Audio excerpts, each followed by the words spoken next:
بسم اللہ الرحمن الرحیم۔ السلام علیکم۔ امید کرتا ہوں خیریت سے ہوں گے، ٹھیک ٹھاک ہوں گے۔ اللہ تعالیٰ آپ سب کو خوش و آباد رکھے۔ ناظرین، تھمبنیل سے آپ سمجھ گئے ہوں گے کہ آج کی ویڈیو کس بارے میں، ویڈیو کو اینڈ تک لازمی دیکھیے گا، تبھی آپ کو مکمل بات سمجھ میں آئے گی۔ معزز ناظرین، فلسطین اور اسرائیل کی جنگ روز بروز مزید بڑھتی جا رہی ہے،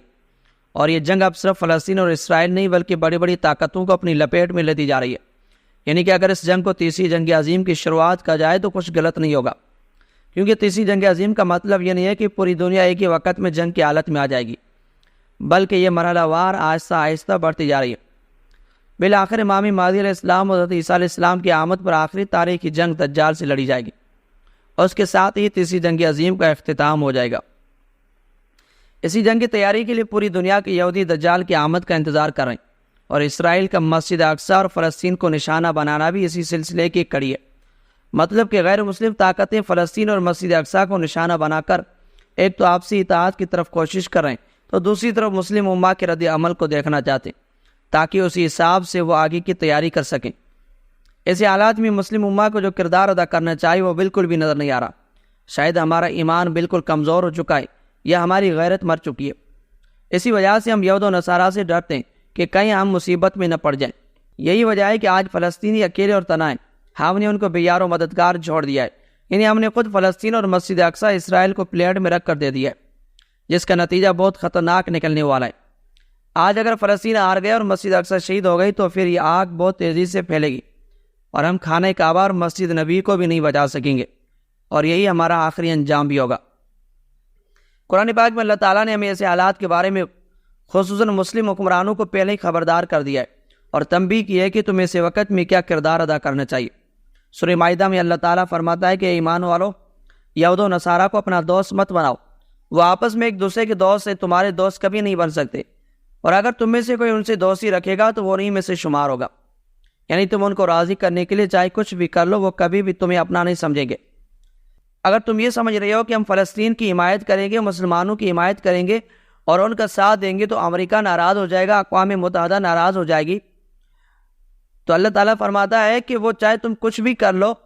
تم ان کی وجہ سے خاموشی اختیار کرو، اپنے مسلمان بھائیوں کو اپنا نہ سمجھو، پھر بھی وہ تمہیں اپنا نہیں سمجھیں گے۔ میں 57 اسلامی ممالک کے سربراہان سے پوچھتا ہوں، کیا تم نے اللہ تعالیٰ کی یہ فرمان نہیں سنا؟ تو پھر تم کس خوش فہمی میں مبتلا ہو؟ کیا تم اس آگ سے بچ پاؤ گے جو آگ بیت المقدس میں جل رہی ہے؟ مگر ناظرین، ایسے حالات میں عام مسلمانوں کو کیا کردار ادا کرنا چاہیے،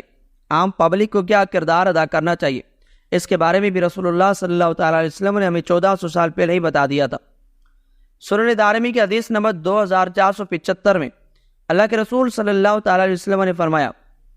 جاہد المشرکین باموالہم وانفسہم والسنتہم۔ رسول اللہ صلی اللہ تعالیٰ علیہ وسلم نے فرمایا کہ مشرکوں سے جنگ کرو، اپنے اموال کے ذریعے اور اپنی جانوں کے ذریعے اور اپنی زبان کے ذریعے۔ مطلب کہ اگر آپ جنگ نہیں لڑ سکتے تو مجاہدین کی مال کے ذریعے مدد کرو، ان کو کھانے پینے کی چیزیں پہنچاؤ اور ان کو اسلحہ لے کر دو تاکہ وہ جنگ فتح کر سکیں۔ اور اس کا مطلب یہ بھی ہو سکتا ہے کہ مجاہدین کے خلاف لڑنے والے دشمنوں کو مال کے ذریعے تباہ کرو، یعنی ان کی معیشت کو ختم کرو، ان کی پروڈکٹ کا بائیکاٹ کرو تاکہ وہ کمزور ہو سکیں، یا پھر خود جا کر مجاہدین کے ساتھ شانہ بشانہ کھڑے ہو کر کفار سے جنگ لڑو۔ اگر یہ بھی نہیں کر سکتے تو زبان کے ذریعے ان کی مدد کرو، یعنی سوشل میڈیا اور پرنٹ میڈیا پر ان کے حق میں آواز بلند کرو، ان کا حوصلہ بڑھاؤ اور دشمن کے دلوں میں اپنا رعب پیدا کرو۔ اس کا یہ بھی مطلب ہو سکتا ہے کہ ان مجاہدین کے لیے دعائیں کرو، کیونکہ اللہ کے رسول صلی اللہ تعالیٰ علیہ وسلم نے فرمایا کہ دعا بھی مومن کے لیے ایک ہتھیار ہے جس کو آپ زبان کے ذریعے بھی استعمال کر سکتے ہیں۔ یہ وہ ہتھیار جو آپ فلسطینیوں کو دے سکتے ہیں۔ ناظرین، آج اگر ہم فلسطینیوں کی مدد نہیں کر سکتے، ان کے ساتھ شانہ بشانہ نہیں لڑ سکتے، کم سے کم ان کے لیے دعا ضرور کر سکتے ہیں،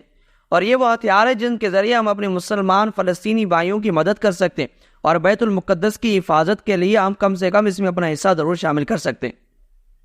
تو جتنا ہو سکتا ہے کہ اپنے مسلمان بھائیوں کے لیے عام پبلک ان کی مدد کرے اور ان کے لیے دعائیں مانگے۔ ناظرین، اس وقت یہود و نصارہ کے جتنے بھی ممالک کے سارے اکٹھے ہو کر اسرائیل کو گریٹر اسرائیل بنانا چاہتے ہیں تاکہ پوری دنیا میں یہود و نصارہ کا راج ہو سکے۔ فلسطینیوں کی طرف سے یہ جو جنگ چھیڑی گئی ہے، لیکن یہ حقیقت میں فلسطینیوں کی طرف سے نہیں ہے، یہ اسرائیل کی طرف سے جنگ چھیڑی گئی ہے۔ یہ ہو سکتا ہے کہ اسرائیلیوں نے ایک صرف بہانہ تلاش کرنا تھا، اسی وجہ سے مسلمانوں پر ظلم ڈایا اور فلسطینیوں پر ظلم و ستم ڈھا کے انہیں خود ابھارا تاکہ وہ جنگ میں کود سکے۔ اور جب فلسطینیوں کی طرف سے اسرائیل پر بمباری کی گئی تو انہیں ایک موقع مل سکا کہ وہاں پہلے انہوں نے مسجد اقصیٰ کو نیچے سے بالکل خالی کر دیا، کھوکھلا بنا دیا، اور اب وہ سوچتے ہیں کہ شاید اب ہم میزائل کے ذریعے اسی جنگ کے بہانے آگے چل کر آسانی کے ساتھ مسجد اقصیٰ کو نشانہ بنا سکیں گے، اور پھر نیچے سے ہم ہیکل سلیمانی کی دوبارہ تعمیر کریں گے، اور دجال کی آمد کے سلسلے میں وہاں ان کا ایک نظام قائم کریں گے تاکہ دجال آئے اور یہود و نصارہ ان کی پیروی کر کے ان کی فوج اور ان کی کمان سنبھال کے پوری دنیا کے مسلمانوں کو ختم کر سکے۔ اسی لیے اسرائیل اور دیگر ممالک فلسطینیوں پر پہلے حملہ کر رہے ہیں تاکہ قبلہ اول کو ختم کر کے مسجد اقصیٰ کو ڈھا کر وہاں ہیکل سلیمانی تعمیر کی جائے اور پوری دنیا کو یہ باور کرایا جائے کہ اسرائیل طاقتور ملک ہے اور دجال کا ساتھ دینے کے لیے ہر وقت اسرائیل تیار ہے۔ لیکن افسوس کہ ایک طرف اسرائیلی یہود و نصارہ دجال کی آمد کے منتظر ہیں اور ان کی آمد کا نظام قائم کر رہے ہیں، ان کے لیے کوششیں تیز کر رہے ہیں، لیکن دوسری طرف مسلمان خاموش ہیں، ان کے پاس وہ غیرت نہیں ہے، وہ اہمیت نہیں ہے کہ امام مہدی علیہ السلام جو دنیا میں آئیں گے اور حضرت عیسیٰ علیہ السلام جو دنیا میں تشریف لائیں گے، اللہ تعالیٰ انہیں وہ طاقت دے گا کہ وہ دجال کا خاتمہ کریں گے۔ لیکن افسوس کہ مسلمان اتنا کمزور ہو چکے ہیں کہ امام مہدی علیہ السلام کی آمد کے لیے انہوں نے کوئی انتظام نہیں کیا، ان کے لیے کوئی تیاری نہیں کی، ان کے لیے وہ غیرت، وہ اہمیت، وہ بہادری پیدا نہیں کی، تو اس کا نتیجہ بہت برا نکلنے والا ہے۔ اور یہ یہود و نصارہ ابھی وہ فلسطین کو اور مسجد اقصیٰ کو نشانہ بنا رہے، آگے جا کر یہ کشمیر کو بھی نشانہ بنائیں گے اور وہاں بھی قتل عام کریں گے، لبنان، برما، عراق کے مسلمانوں کو بھی ظلم و ستم کا نشانہ بنائیں گے، اور اسے کر کر کے پوری دنیا سے یہود و نصارہ مسلمانوں کو ختم کرنا چاہتے ہیں۔ اب وہ وقت آ گیا ہے کہ مسلمان اکٹھے ہو جائیں۔ 57 اسلامی ممالک کا جو اتحاد ہے وہ صرف نام کا نہیں بلکہ حقیقی اتحاد ہونا چاہیے، اور ہر فارم پہ اپنے آپ کو ثابت کرنا چاہیے کہ ہم مسلمان اپنے نبی کریم صلی اللہ تعالیٰ علیہ وسلم کی اتباع اور پیروی کرنے والے، ہم کسی سے ڈرتے نہیں، ہم صرف اللہ سے ڈرتے۔ اللہ تعالیٰ سے دعا کہ اللہ تعالیٰ ہمیں